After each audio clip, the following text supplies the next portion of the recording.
Chess is one of the oldest and most recognized games in the world. It is an exciting game of strategy and planning, which is why it is seen as a symbol of intelligence. However, chess is easy to learn and can be enjoyed by anyone at any level. Chess is played on an 8x8 board with 64 squares and 32 pieces, and the game is all about checkmating the king. Once the king is in checkmate, which we'll explain later, then the game is over. So to start, let's meet the king. Even though the king is the most important piece in chess, it isn't the most powerful. The king can only move one square at a time in any direction. Here are the squares where the white king can currently move. Here's one move. Now the king could move here, and here's another king move. In chess, both players have identical sets of pieces. You have a king, and so does your opponent. Each player will take turns making a move until the game is over.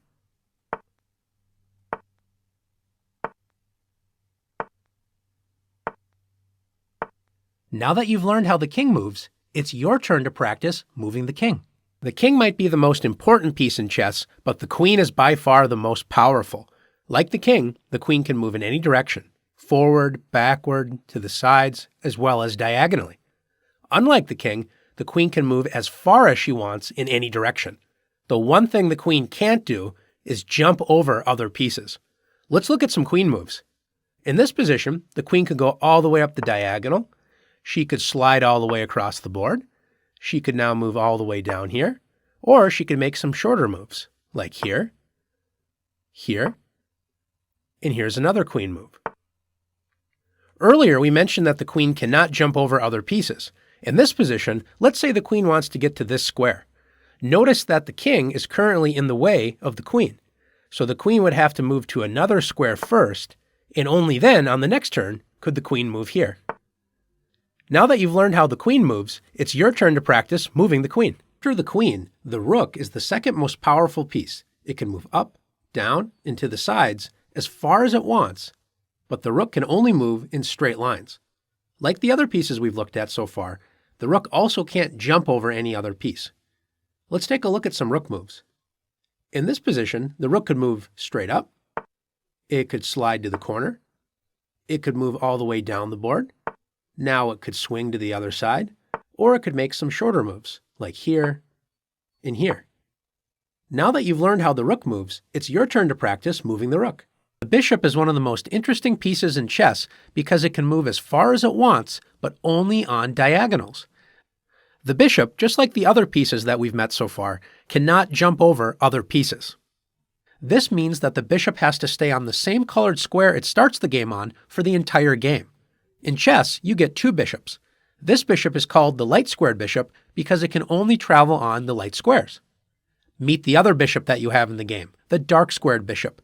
It moves exactly like the light-squared bishop, but only on the dark-squared diagonals.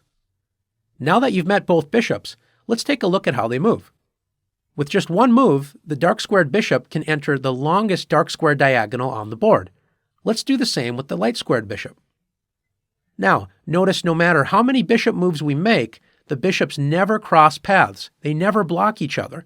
And the reason why is because they're on opposite colored squares, so they never interfere with each other. They make a good team. Now that you've learned how the bishops move, it's your turn to practice moving the bishops. The knight is perhaps the most fun piece in chess. It is the only piece in chess that does not move in some sort of straight line. It moves in a strange L shape. The other interesting thing about the knight is it's the only piece in chess that can jump over other pieces, like this. It takes a little practice to understand exactly how the knight moves. It goes two squares in one direction and then one square to the side, like this. Highlighted are all the possible squares the knight can move to on the next turn. Notice it always moves in the same pattern. Two to the side and over one, like this, or like this, up two and over one, or down two and over one. And notice that the knight moves from a light square to a dark square, and then on the next turn it moves from a dark square to a light square. The knight always switches colors with each turn it makes. Now that you've learned how the knight moves, it's your turn to practice moving this fun and tricky piece. The pawn sounds like it is the humblest of chess pieces, but it is really one of the most powerful. When working together, pawns are the soul of chess. Pawns have a few strange rules, so make sure to pay attention. Pawns can only move straight forward, and they can only move one square at a time. However, if it is their first move of the game, they can choose to move 2 squares forward if there is nobody blocking them, as pawns cannot jump over other pieces. Remember, the pawn can choose to advance 1 or 2 squares only on the first move. On all other moves, the pawn advances 1 square. Pawns are also the only piece in chess that cannot move backwards. One other thing that makes them strange is that while they can only move straight forward, pawns can only capture diagonally, and they can only capture 1 square away diagonally even if it is their first turn. We will explain capturing in one of the next lessons. Let's see some pawn moves. In this position, since this pawn has yet to move in the game, white decides to move it 2 squares forward. Black, on the other hand, only advances this pawn 1 square. Remember, even though you can move your pawn 2 squares on its first move, you're not forced to do so. White now advances the pawn forward, and now both pawns are blocked and cannot move. In this position, how many white pawns can move? If you said 1, you're correct. Notice that this pawn is blocked by the black pawn directly in front of it. Remember, pawns cannot move backwards. White now has the option to move this pawn up 1 square. Notice this pawn cannot move 2 squares forward because the black pawn blocks it. Now it's your turn to practice using the pawns. Remember, your pawns are the only pieces that cannot move backwards, so what happens when they reach the other side of the board? They get a promotion. You must trade your pawn for another piece.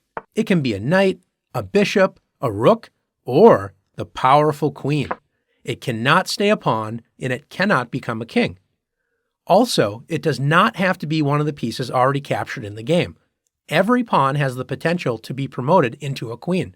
You could trade it for another queen and have 2 queens on the board, which is incredibly powerful. Now, let's practice promoting some pawns. While the chess pieces move, it's time to set up the game. Before you put the pieces on, make sure you turn the chessboard so that there's a light square in the bottom right corner. You can remember this as white on the right. The easiest way to start placing the pieces is to place all of the pawns on the second rank for each side. In chess, rank is the word for row. Let's put all of the white pawns on one side of the board and all of the black pawns on the other side. Now let's put the rooks out in the corners. Let's follow that up by putting the knights next to the rooks. We'll soon learn that the knights are placed on the B and G files. In chess, file is the word for column. To continue, let's put the bishops next to the knights. And now we're left with the king and the queen. Does it matter where they go? Yes, it does. The queen always goes on the matching square. The white queen goes on the light square, and the black queen goes on the dark square. Notice they should be lined up together. Finally, put the kings on the last empty squares. Now you're ready to play. In chess, each side takes only 1 turn at a time, and by tradition, white always moves first. Now that the board is set up, it's your turn to practice making moves for both sides.